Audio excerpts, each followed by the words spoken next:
দ্বাদশ সংসদ নির্বাচনের পর এটি আওয়ামী লীগের সংসদীয় দলের দ্বিতীয় সভা। বৃহস্পতিবার অধিবেশন শেষে সন্ধ্যা ৭টায় সংসদ ভবনে সরকারি দলের সভাকক্ষে এ বৈঠক হয়। এর সভাপতিত্ব করেন আওয়ামী লীগের সংসদীয় দলের নেতা ও প্রধানমন্ত্রী শেখ হাসিনা। জনাব ওবায়দুল কাদেরকে নিয়ে কোনো উচ্চ পর্যায়ের সিদ্ধান্ত দেখেন যে অলনে ছাড়েন, তার মন্ত্রিত্ব চলে গিয়েছে, তার দলীয় পদ পদবি চলে গেছে। বাংলাদেশের রাজনীতিতে ওবায়দুল কাদের একটি আলোচিত নাম এবং একই সঙ্গে বিভিন্ন কারণে সমালোচিত। আওয়ামী লীগের মতো এত বড় একটা দলের যে সাধারণ সম্পাদক, সেই সাধারণ সম্পাদক হিসেবে আর যাই হোক না কেন জনাব ওবায়দুল কাদের সাহেবের মতো লোককে আসলে মানায় না। আওয়ামী লীগের মধ্যে ভয়ঙ্কর ফাটলের সম্ভাবনা দেখা দিচ্ছে। এরই মধ্যে ওবায়দুল কাদেরকে সাধারণ সম্পাদকের পদ থেকে যে কোনো মুহূর্তে সরানো হতে পারে মন্ত্রিত্ব পদ কেড়ে নেওয়া।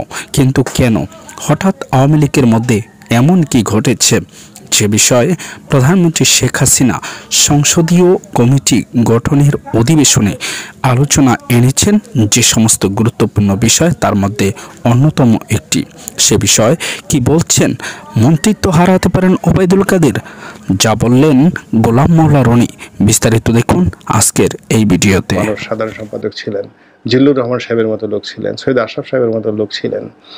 তো তাদের সঙ্গে যদি জনাব ওবায়দুল কাদেরের তুলনা করেন, আর তার পাশে তার জামা কাপড়গুলো, তার ঘড়িগুলো, তার মন্ত্রণালয়ের দুর্নীতিগুলো, ব্যর্থতাগুলো, এবং তার সময় দল যে সীমাহীন দুর্ভোগ দুর্দশার মধ্যে পড়েছে, এবং সবচেয়ে বিশেষ করে তার নিজের এলাকা কুমিল্লা, নোয়াখালী এবং ওই তার যে সংলগ্ন চট্টগ্রাম অঞ্চলে দলের মধ্যে যে মারামারি, হানাহানি, কাটাকাটি করে পুরো দলটা নিঃশেষ হয়ে গিয়েছে। একই সঙ্গে ঢাকা মহানগরীর কোনো একটি ওয়ার্ডে এবং কোনো একটি থানাতে সংগঠন বলতে আওয়ামী লীগের এখন আসলে ওরকম কিছুই নেই।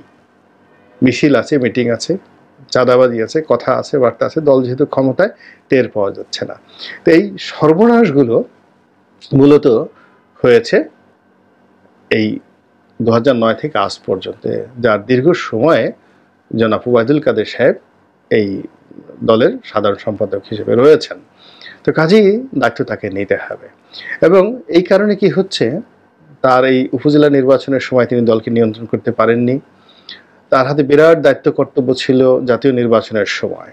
সেই দামি নির্বাচনে সরকার আসলে এইভাবে চায়নি, প্রধানমন্ত্রী শেখ হাসিনা এইভাবে চাননি। তো সেটাই হয়েছে। সাধারণ সম্পাদক হিসেবে তিনি একটি যাকে বলে একটি বিন্দু দিয়ে একটা বিন্দু স্থাপন করে দলকে কোনো সাহায্য করতে পারেননি। এর মধ্যে তিনি বেশ কয়েকবার অসুস্থ হয়ে পড়েছেন। প্রধানমন্ত্রী নিজে তাকে চিকিৎসা করিয়ে নিয়ে এনেছেন, সিঙ্গাপুরে সেই চার্টার্ড প্লেনে করে তাকে চিকিৎসা করিয়ে এনেছেন, এবং তিনি সেই যায় অবস্থা থেকে আবার চলে আসছেন। কিন্তু তার মধ্যে কোনো ফান্ডামেন্টাল পরিবর্তন হয়নি। যদি শরীরের অবস্থা খারাপ হয়, এরকম একটি গুরুত্বপূর্ণ পদ থেকে স্বেচ্ছায় সরে যাওয়াটাই উত্তম। কিন্তু বাংলাদেশের যে নিয়তি, সেখানে একেবারে শেষ নিঃশ্বাস থাকা পর্যন্ত কেউ আসলে ক্ষমতা ছাড়তে চায় না।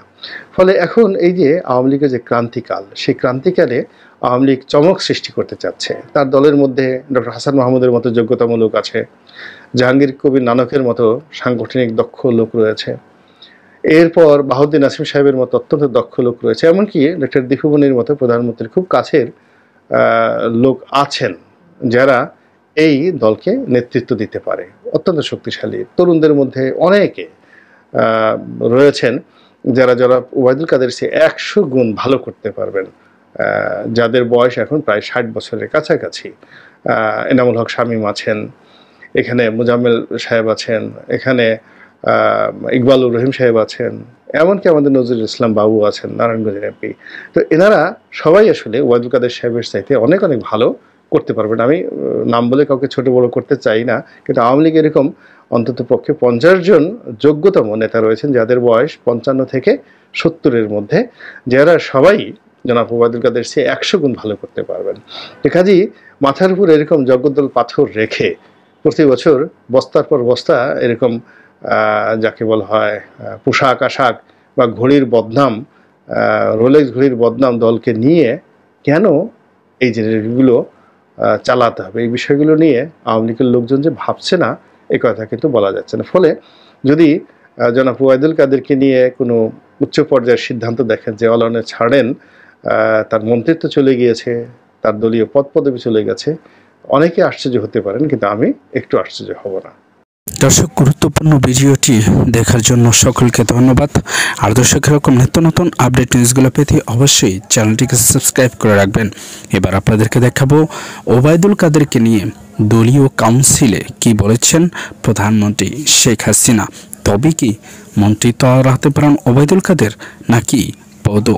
বিস্তারিত দেখুন এই ভিডিওতে। উপজেলা নির্বাচনে হস্তক্ষেপ না করতে দলের সংসদ সদস্যদের নির্দেশ দিয়েছেন প্রধানমন্ত্রী ও আওয়ামী লীগ সভাপতি শেখ হাসিনা। পরিবার ভিত্তিক না হয়ে দল ভিত্তিক হতে এমপিদের তাগিদ দেন তিনি। বৃহস্পতিবার রাতে সংসদ ভবনে আওয়ামী লীগের সংসদীয় দলের সভায় শেখ হাসিনা এ বিষয়ে সবাইকে সতর্ক করেন।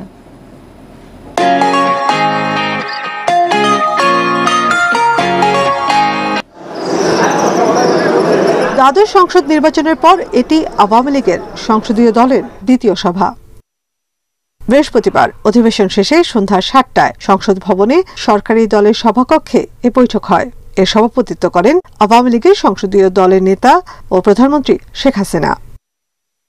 প্রায় ১.৫ ঘণ্টার বৈঠকে আলোচনা হয় আসন্ন উপজেলা নির্বাচন নিয়ে। ভোটের মাঠ থেকে দলের এমপি ও মন্ত্রীর আত্মীয় স্বজনদের বিরত থাকতে নির্দেশনা দেন শেখ হাসিনা।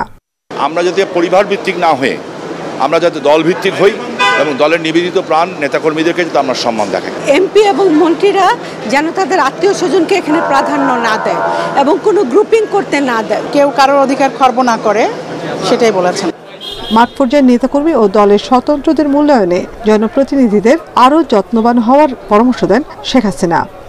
যারা এমপি হয়েছে বা যারা স্বতন্ত্র হয়েছে, দুইজনই কিন্তু যারা হেরেছে তাদের সাথে ভালো ব্যবহার করছে না।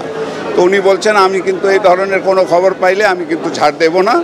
আমাদেরকে নির্দেশ দেওয়া হয়েছে সবাইকে নিয়ে দলটাকে শক্তিশালী করতে। দলের নেতা কর্মীরা যেন নাকি সুযোগ থেকে বঞ্চিত না হয়, নির্বাচন করা এবং দলের জন্য কাজ করার সুযোগ যেন নাকি দলের নেতা কর্মীরা বঞ্চিত না হয়। সভায় উপজেলা নির্বাচন সামনে রেখে আওয়ামী লীগ সংসদ সদস্যদের আরও সতর্ক ভূমিকা রাখার তাগিদ দেওয়া হয়। আমাদের মূল লক্ষ্য হলো একটা প্রভাবমুক্ত নির্বাচন হওয়া। কোনো ক্ষমতাধর মানুষ এই নির্বাচনে তার প্রভাব বিস্তার থেকে বিরত থাকবে। তিনি বলেছেন যে না, আমরা যারা সংসদ সদস্য হিসেবে নির্বাচিত হয়েছি তারা যাতে করে তৃণমূল পর্যায়ে যারা নেতাকর্মীরা আছেন তাদের দিকটা অবশ্যই আমরা যাতে করে দেখি যে তাদেরও তো রাজনৈতিক অধিকার আছে নির্বাচনের। দেশবিরোধী চক্রান্ত এখনো অব্যাহত রয়েছে বলে উল্লেখ করেন আওয়ামী লীগ সভানেত্রী। বলেন এর বিরুদ্ধে লড়তে দলকে আরো শক্তিশালী করতে হবে। নাফিজুল্লাহ, ইন্ডিপেন্ডেন্ট নিউজ, ঢাকা। দর্শক, এতক্ষণ পর্যন্ত আপনারা দেখলেন গোলাম মাওলা রনি তার বক্তব্য ও প্রধানমন্ত্রীর যে মন্ত্রিসভা সেখানে যে আলোচনা হয়েছে। তো আপনাদের মতামত কিংবা মন্তব্য জানাবেন অবশ্যই কমেন্টস বক্সে।